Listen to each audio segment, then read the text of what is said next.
What's up YouTube, Saf here on Super Saf TV, and in this video I'm going to be comparing the specs of the Samsung Galaxy S4 to the iPhone 5. Now the S3 was the most compared phone to the iPhone 5 last year, and no doubt a lot of people are going to be sort of in a position where they'll be deciding whether to go for the S4 or the iPhone 5, at least up until the next iPhone release. So I thought in my usual style, let me do a head-to-head comparison between these two devices and give you guys a better idea of the differences in spec. So let's look at the dimensions firstly and the size of the phones. Now I think this is going to be a decider for most people anyway. The S4 is obviously larger in terms of height and width, and it's also slightly thicker, although the S4 is only about 0.3 millimeters thicker than the iPhone 5. But obviously it's a larger phone because it's got a larger screen. So the S4 has a 4.99 inch screen, whereas the iPhone 5 has a 4-inch screen. Now obviously this comes down to personal preference. Some people like that larger screen to consume media such as video, etc., and having that larger screen is beneficial. However, some people like the compact size of the handset and don't really want to have a really big handset. So the iPhone 5 there would be advantageous because of the compact size. In terms of resolution, the S4 has a 1080p display, a full 1080p display, 1920 by 1080. The iPhone 5 a 1136 by 640 display. So now in terms of the resolution, the 720p videos, HD videos on the iPhone 5 will have to be scaled down slightly. Now that's not saying they look bad, but they will have to be scaled down slightly. It's not going to be pixel for pixel, whereas the S4 pixel for pixel, you're going to be getting full 1080p videos. In terms of pixel density, the S4 actually has a significantly higher pixel density, 441 ppi. The iPhone 5 are 326 ppi. So you're going to be getting more crisper and sharper images. Again, at that point above 300, it is difficult to tell the difference, but you have got a significantly higher pixel density on the S4. Weight, the S4 130 grams, the iPhone 512 grams. Now obviously the S4 larger phone, so it's slightly more, 18 grams than the iPhone 5. Again, it comes down to the preference. What do you prefer, a compact phone or do you prefer a larger phone there? Build, now this is again another key factor here. The iPhone 5 has that premium feel. It's got the aluminium body with the glass as well, so it's got a nice premium feel to it. The S4, they've gone for a polycarbonate casing. Now they're saying this is stronger than the S3, but this is a big disadvantage for the Samsung devices, the Galaxy devices that they've got, is a lot of people don't like that plasticky look. They want, if they're going to be spending a premium amount on the phone, they want it to look premium. Samsung say they use this because it's very durable and also keeps the phone very light as well for its size. But once again, I think this is a big disadvantage that a lot of people are annoyed about, especially considering the fact that the S4 looks pretty much the same as the S3. Now looking at what's inside the devices, the processors, the S4, now the international version is going to have an Exynos 5 octa-core processor. That's 8 cores. Now I've been quite impressed by this. You've got 4 cores running at 1.6 gigahertz Cortex A15. You've got another 4 cores which are going to be running at 1.2 gigahertz Cortex A7. Now the way this is going to work is the smaller cores are going to sort of handle your general sort of usage, and then the larger cores are going to kick in when you need more intensive tasks. And there's also going to be a 1.9 gigahertz quad core processor version as well. As you know, with the S3 they also had the different variants. The iPhone 5 has the Apple A6 dual core 1.2 gigahertz processor. Now obviously on paper the S4 has a much better processor, but we'll need to see benchmarks. But the octa-core is something new that we've not seen on smartphones before, so that's very impressive there. In terms of internal memory, the S4 and the iPhone 5 both come in 16, 32 and 64 gigabyte variants. However, the S4 does have expandable storage, so you're going to get a 64 gigabyte memory card, expandable up to that amount. So again, even if you went for the 16 gigabyte version of the S4, the 64 gigabyte version, the 64 gigabyte memory card is really going to up your storage on the device. Again, something that's never been on the Apple devices, and some of the recent Android devices such as the HTC One, Nexus 4, etc. don't have expandable storage. So now this is something that's becoming more and more rare in these smartphone market, I really think it's a very, very useful feature. And having that expandable storage, you know, you don't have to sort of be stuck with the storage that you've got. So very useful there. In terms of RAM, the S4 2GB of RAM, the iPhone 5 1GB of RAM. Now obviously RAM is really useful for multitasking and things like that, so having extra RAM is going to be advantageous here. In terms of the cameras, the S4 a 13 megapixel camera, the iPhone 5 has an 8 megapixel camera.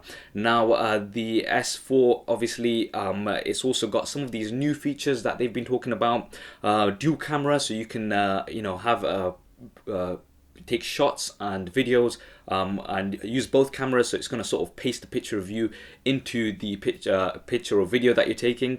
You've got drama shot, you're going to take multiple shots in one go, and then you can pick the one that you want later. You've got an eraser option to take things out, and you've also got pictures with sound. I've said this before, I don't see the point of having pictures with sound. I'd just rather take a video. Obviously, the iPhone 5 has its features such as FaceTime, which a lot of people are popular with. They prefer using that compared to something like Skype. So, you know, you've got your different sort of options there.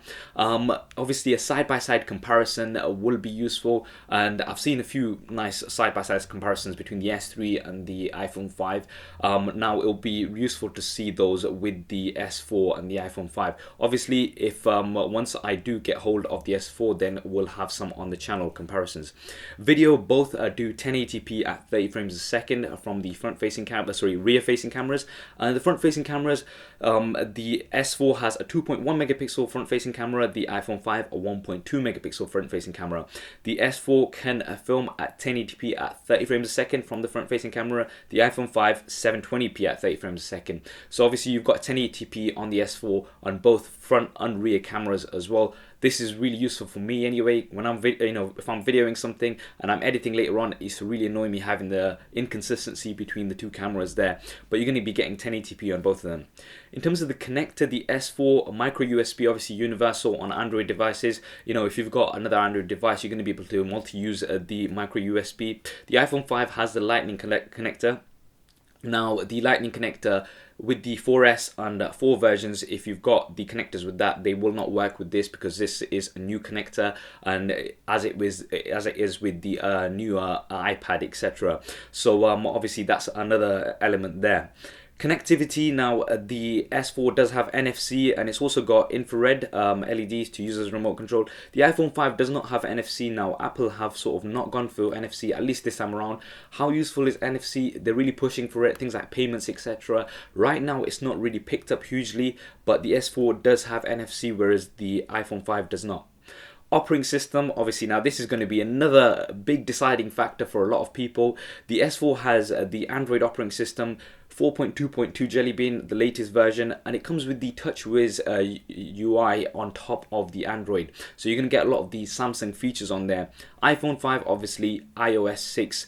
Now, this is going to come down to personal preference. Do you prefer Android? Do you prefer iPhone? I'm going to leave that to you. As I've said, I usually don't go into the debates in these videos, maybe in a different video. The S4 also comes with some additional features such as Smart Scroll. So if you're looking down, it's going to eye track and scroll down automatically. Also, by tilting the device, you've got Smart Pause. If you look away from the device, you're going to be getting it's going to pause the video as well. It's got air gestures as well, so if you sort of hover your finger over certain apps, you're going to be getting like rollovers, etc. Without actually having to click, touch down onto the device. So that's another useful feature. The iPhone 5 obviously has some of its own features such as Siri. Now S4 does have S Voice. Now they're trying to really push for this, but again, this we'll have to see. The S Voice on the S3 wasn't too great, I'll be honest. I've used it myself, yeah. So I hope the S4 will have an improved version of S Voice. And obviously Siri iPhone 5 is pretty popular amongst the Apple sort of audience there as well. Battery wise, the S4 has a lithium ion, a 2600 milliamp battery. The iPhone 5 a lithium polymer, a 1440 milliamp battery. Now the S4 battery is removable as with the other Galaxy devices. The iPhone 5 battery is non-removable. So you're going to be having that same battery, you can't get a spare battery, etc. Now obviously in terms of milliamps, the S4 much larger battery, you know, you're looking at a significant amount, over 1,000 milliamps there on the S4 battery. However, obviously it's got a bigger screen and it's pushing out more pixels, so it might be a little bit more power intensive. Obviously in terms of use, we're gonna have to look at those hands-on. Price wise, the iPhone 5 currently going at 16GB version is £529 or $649. The S4 16GB version is going to be around about the £550 mark or $700. So similar pricing here for the 16GB versions. SIM free, this is I'm talking about. So we're not talking about any contracts and carriers. Obviously those will vary. To summarize, those are some of the key differences between these two devices. And the S4 is a newer handset, so it's been released a few months after the iPhone 5. So clearly it does have a lot of spec advantages. But the next iPhone, maybe the iPhone 5S or the iPhone 6, may be more comparable to the S4 when it does come out. So that we'll have to wait and see. It does come down to personal preference though. Which one do you prefer? Do you prefer Apple? Do you prefer Android? Do you prefer a larger phone? Do you prefer a smaller phone? What are your views on these phones? You know, do drop me a comment below and let me know which one would you go for. Would you go for the iPhone 5 or would you go for the S4? And if I do get hold of an S4 in the usual style, I'll have a full review on the channel, so do stay tuned for that. Hope you enjoyed this video and found it useful. If you did, please do hit that thumbs up button. It really does help me out. And why not subscribe to the channel? Hit the button right here. I've got plenty more videos coming up. Thanks for watching. This is Saf on Super Saf TV, and I'll see you next time.